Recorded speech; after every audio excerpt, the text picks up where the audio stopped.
Aquí comienza Ledo por Tres, magazine de actualidad que recorre arte, política y liderazgo, con la conducción de los hermanos Gretel, Juan Pablo y Belén Ledo.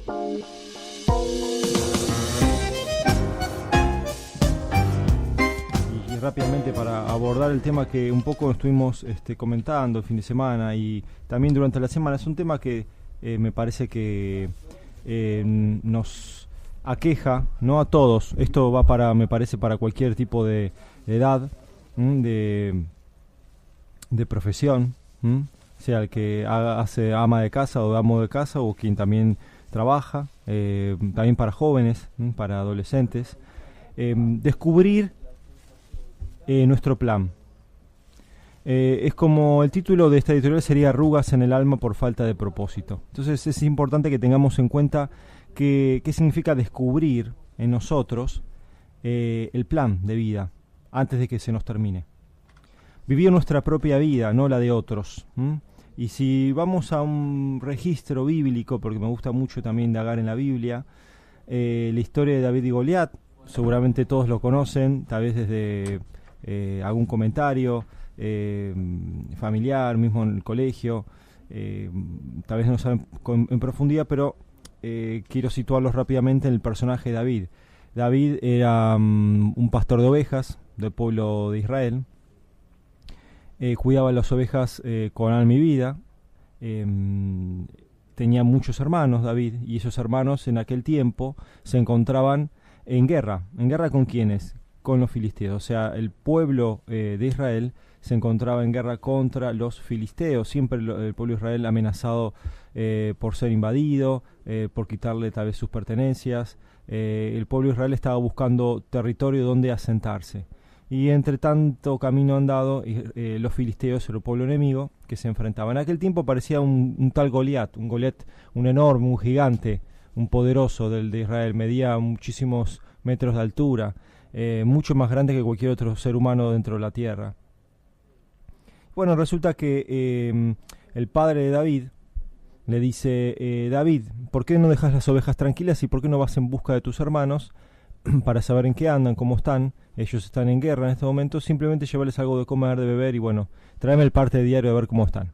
David deja obviamente todos los quehaceres por la mañana y va en busca de sus hermanos. Cuando ve la situación, que están en guerra, y ve el trasfondo donde hay un gigante y un grupo enorme, un ejército enorme de filisteos enfrentando al pueblo de Israel, siente las amenazas de ese gigante y esa burla que le hace el gigante hacia todo el pueblo de Israel, diciéndoles, bueno, ¿quién de ustedes se animará a enfrentarme? El que me pueda enfrentar y vencer se quedará con todo mi ejército, con todas mis riquezas, con todo. David, cuando vio ese maltrato, ¿no?, que tenía ese gigante frente a todo el pueblo de Israel, dice que David se enojó, se enfureció, siendo apenas un chico de 15 años, no ávido en la guerra, no sabía lo que era sostener una lanza, lo que tenía un escudo, sin propósito, para ser guerrero, se preparaba solo para cuidar las ovejas de su padre, ¿no?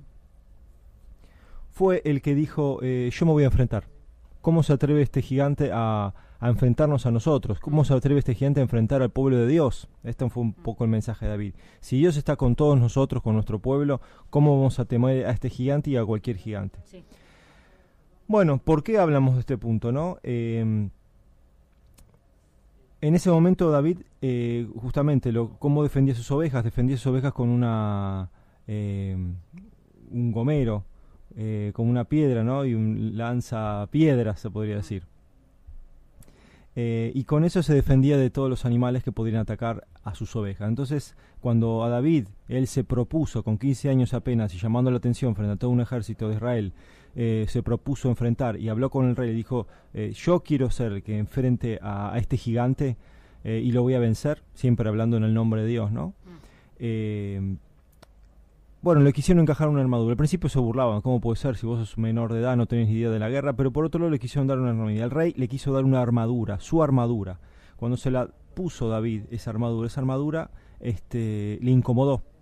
Y automáticamente dijo, no, sáqueme esto porque esta armadura no la voy a llevar. Esto no es mío, no me pertenece, no va conmigo. Yo voy a enfrentarlo a mi manera, con lo que tengo.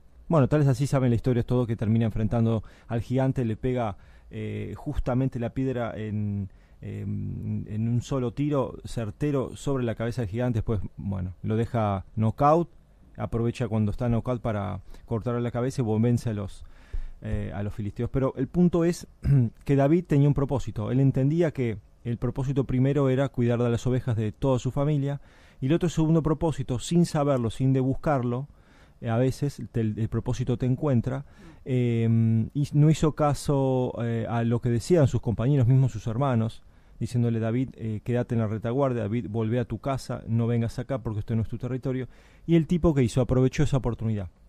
Entonces estamos hablando de los propósitos recién, los que se conectan por la radio. Arrugas en el alma por falta de propósito es que nosotros todavía no queremos enfrentar o a los gigantes que tenemos en nuestra vida, o el propósito todavía no lo descubrimos, no sabemos que tenemos que ir a la guerra justamente, porque estamos deambulando de un lado para el otro. Y me parece que, para resumir un poco y ya cerrar esta editorial, hay dos tópicos importantes para uno poder encontrar el plan: tener una prioridad y tener una concentración. Sin prioridad y con concentración estamos al horno, porque la gente que tiene concentración pero no sabe cuál es la prioridad, se concentra en cosas que tal vez no son lo necesario, lo que hoy debe ocupar el tiempo. Y por otro lado, sí, para cerrar, sí, la concentración, la prioridad sin falta de concentración, quiere decir, yo conozco cuál es mi prioridad, pero me falta la concentración, también es otra de las herramientas negativas que no nos ayudan justamente a conseguir nuestro propósito. Bueno, y yo voy a dejar frases, como siempre, fuertes, que dicen: si quieres que al otro le encante algo de ti, empieza por indicar qué te encanta a ti del otro. Hablando siempre de esta otredad, ¿no? De los personalismos y también de la visión del otro hacia nosotros y viceversa, la visión de nosotros mismos para con nosotros mismos.